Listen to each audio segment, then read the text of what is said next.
हमारा मसला ये है कि हमारी बेटियां, हमारी बहनें सलाहुद्दीन अय्यूबी बनना चाहती हैं, सलाहुद्दीन अय्यूबी की माँ नहीं बनना चाहती, है ना। हमारे आपको ये बात समझनी होगी कि अल्लाह ताला ने आपको क्या मकाम दिया है, अल्लाह ताला ने आपको क्या जिम्मेदारी दी है, अपनी ज़िंदगी का मकसद बनाया। आपका औरत होना एक बायश शर्फ है, बायश इज़्ज़त है।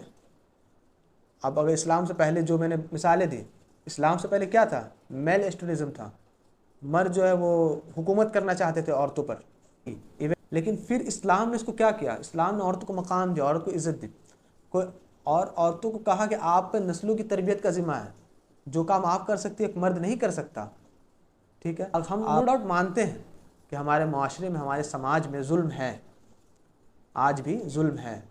अच्छा, हैरत होगी कि मुझे बड़ी हैरत इस बात पे होती है कि हमारे समाज में अगर बच्ची पैदा हो तो मर्द अगर दुखी हो रहा तो एक चीज़ तो वजूहात नजर, हालांकि होना नहीं चाहिए, औरतें भी दुखी होती हैं औरत की पैदाइश पर, ख़ासकर माँ, ख़ासकर सास, ख़ासकर ननद, ये लोग भी दुखी होती है। आखिर वजह क्या है दुखी होने की? वही चीज़ें हैं जो दौर जाहिलियत में थी कि औरत पे इन्वेस्ट करना होगा, कमा कर नहीं ला कर देगी, ये सारी चीज़ें आज भी हैं। तो नो डाउट जुल्म है, नो डाउट खराबियाँ हैं। तो खराबियाँ और जुल्म कहाँ है? कल्चर में है, इस्लाम में नहीं है। और इस्लाम को अगर कोई चीज़ हम लोग समझ जाए तो हमें समझ आए कि इस्लाम से बेहतरीन रास्ता भी तो कोई नहीं है। खराबियाँ हैं, तो इसीलिए गुजारिश कह लें या कंक्लूजन कह लें, यही है कि हम इस्लामी माओं को, इस्लामी बहनों को ये फेमिनिज़म या वुमेन मार्च जैसे मूवमेंट की ज़रूरत नहीं है अपने हक़ के लिए।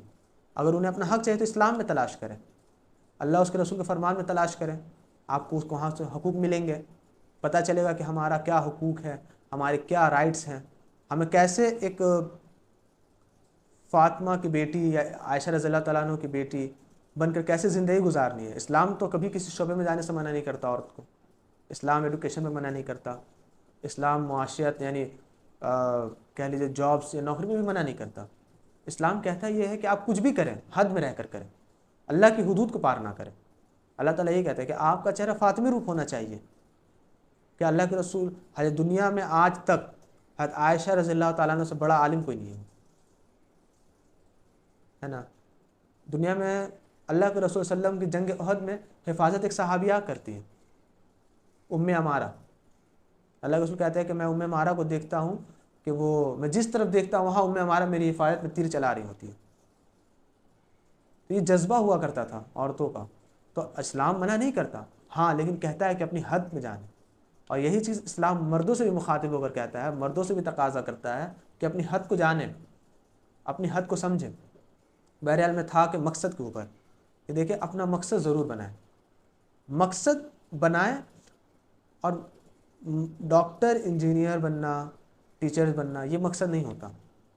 मैं ये नहीं कहता कि बनना नहीं चाहिए, बनना चाहिए, लेकिन ये ज़रूरत है। ज़रूरत और मकसद में फ़र्क है। जो चीज़ आपकी ज़रूरत है वो आपका मकसद नहीं होती है। खाना खाना मेरी ज़रूरत है, लेकिन खाना मेरे मकसद नहीं होता। कपड़ा पहनना मेरी ज़रूरत है, नौकरी करना मेरी ज़रूरत है, पैसा कमाना ज़रूरत है, लेकिन क्या वो मेरा मकसद है? नहीं है। पहली निशानी। दूसरी निशानी ये है कि अगर आपका काम लार्जर देन लाइफ नहीं है, यानी ज़िंदगी के बाद भी अगर आपको याद नहीं किया जाएगा, आप ऐसा काम करिए हैं जिसकी वजह से आपको ज़िंदगी के बाद भी याद नहीं किया जाएगा, तो यानी आप बेमकसद ज़िंदगी गुजार रही है। मकसद आपको ज़िंदगी के बाद भी ज़िंदा रखता है। आप नज़र उठाएं, औरतों में देखें, बिल्किस ईधी को देखें। आप पहचानती हैं बिल्किस ईधी को? आप लोग, अब्दुल सत्तार ईधी की वाइफ है बिल्किस ईधी, और 30,000 यतीम बच्चियों की माँ भी है। कितनी पढ़ी लिखी है वो? नहीं पढ़ी लिखी है, लेकिन 30,000 यतीम बच्चे, जिनको आप कह लीजिए कि ट्रेन के ये पटरियों पर फेंक दिया जाता है, बच्चियों को कूड़ेदान में फेंक दिया जाता है, लावारिस बच्चियों को, वो वहाँ से उठाती हैं, उनकी परवरिश करती हैं, उनकी अच्छी तालीम और तरबियत का इंतज़ाम करती हैं और उनकी शादी करवाती हैं। 30,000 बच्चे, यतीम बच्चियों के माँ कौन है? बिल्किस ईधी है। देखिए, कपड़ा पहनना, जो जेवरात वगैरह पे औरतें खर्च करती हैं, इसे इस्लाम भी मना नहीं करता। ज़रूर आप ज़ेब तन करें, और अल्लाह ताला तो कहते हैं कि अल्लाह जमील और ख़ूबसूरत चीज़ों को पसंद करते हैं, लेकिन अपना दायरा ज़रूर समझें कि हमारा मकसद क्या है। यानी अगर मैं 1 लाख का लहंगा पहन सकती हूँ तो मुझे उतना बड़ा लहंगा पहनने की ज़रूरत नहीं है, उतना कीमती लहंगा पहनने की ज़रूरत नहीं है। हालांकि लहंगा पहनकर आप ज़िंदगी भर नहीं रहेंगी, अपने रोज़ के मामूलात लहंगे पहनकर नहीं करेंगी। उस 1 लाख में से अगर मैं 50,000 निकाल कर खर्च करूँ तो कई यतीम बच्चों की कफ़ालत हो सकती है, कई लोगों का बिजनेस हम सेटअप कर सकते हैं, कई लोग जो बेरोज़गार हैं उसको रोज़गार दिया जा सकता है उस पैसों से। ये चीज़ मकसद डिफाइन करती है। मेरी बातें क्लियर हो रही हैं, समझ आ रही हैं कि औरतों की जिम्मेदारी कितनी ज़्यादा है। औरतें कभी पीछे नहीं रही हैं इस्लाम के गलबे में और इंसानियत के लिए, और आज भी औरतों को पीछे नहीं रहना चाहिए। हमारे मुआशरे में मैं गारंटी एक बात कहता हूँ, 100 बच्चियों को उठाएं जो अच्छे समझदार मैच्योर हैं, उनसे पूछे कि फेमिनिज़म क्या है, उनसे पूछे कि वुमेन मार्च क्या है, या उनसे पूछे कि वुमेन राइट्स क्या है, या इस्लाम आपको क्या हुक्म देते हैं, उनको इसके बारे में नहीं पता है।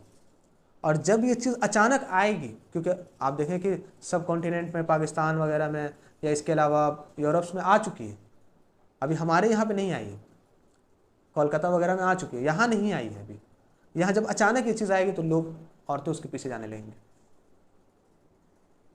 तो इन चीज़ों से अवेयर कराना भी हमारी जिम्मेदारी है। हमें पता चल गया कि फ़लाँ बंदा गुमराह है, तो गुमराह बंदे को रास्ते पे लाना ये हमारी जिम्मेदारी हो जाती है। और जो चीज़ हमें पता चल गई इस्लाम के मुतालिक, इस्लाम हमें क्या हुकूक देते हैं, इन चीज़ों से दूसरों को अवेयर कराना भी हमारी जिम्मेदारी है। तो हमारे बहनों को, हमारे बच्चियों को इस तरह के फेमिनिज़म, वुमेन मार्च, इस तरह के फितनों में पड़ने की ज़रूरत नहीं है। इस्लाम उन्हें हुकूक देता है, इस्लाम उन्हें बड़ा सोचने का, बड़ा कुछ करने का राइट्स देता है, और उनको हद भी बयान करता है जो उनके लिए बेहतर है। इस्लाम हमेशा इक्विटी का दर्ज देता है, इक्वलिटी का दर्ज नहीं देता है। देयर इज़ अ डिफरेंस, एक फ़र्क है। इक्वलिटी का मतलब क्या होता है? बराबर। और इक्विटी का मतलब क्या होता है? जिसके लिए जो चीज़ ज़रूरत है वो उसको दी जाए। आप मिसाल ले लीजिए कि एक ऊँट है, एक गाय है और एक बकरी है, ठीक। मेरे पास है 10 किलो चारा है, तो इक्वलिटी ये कहती है 9 किलो चारा है, तो इक्वलिटी ये क्या कहती है कि तीनों को हम कितना दें? 3-3 किलो दें। लेकिन क्या 3 किलो से ऊँट की भूख मिटेगी? नहीं मिटेगी। लेकिन इक्विटी क्या कहती है कि जिसको जितना ज़रूरत है उतना दें। अगर ऊँट की भूख 6 किलो से मिटेगी तो उसको 6 किलो चारा दें, ये इक्विटी कहती है। तो इसी तरह इस्लाम डिफाइन करता है कि कहीं मर्द को गलबा देता है औरतों पर, कहीं औरत को गलबा देता है मर्द पर, और कहीं दोनों को बराबर कर देता है। जैसे मैंने ये कहा कि रिजालो कवामून अलन निसा, कि मर्द कवाम है औरतों पर, तो इस तरह एक दर्जा किसको मिला? मर्द को मिला। ठीक इस तरह औरत को कहाँ मिलता है कि और माँ कदमों के नीचे जन्नत है, और अल्लाह के रसूल ने फरमाया कि 3 बार तुम्हारे माँ का दर्जा है, उसके बाद बाप का। तो यहाँ किसको दर्जा मिला? औरत को मिला। और फिर बराबर यहाँ किया गया कि अगर मर्द और औरत दोनों में कोई भी चोरी करे तो दोनों के हाथ काटे जाए। इसको कहते हैं इक्विटी।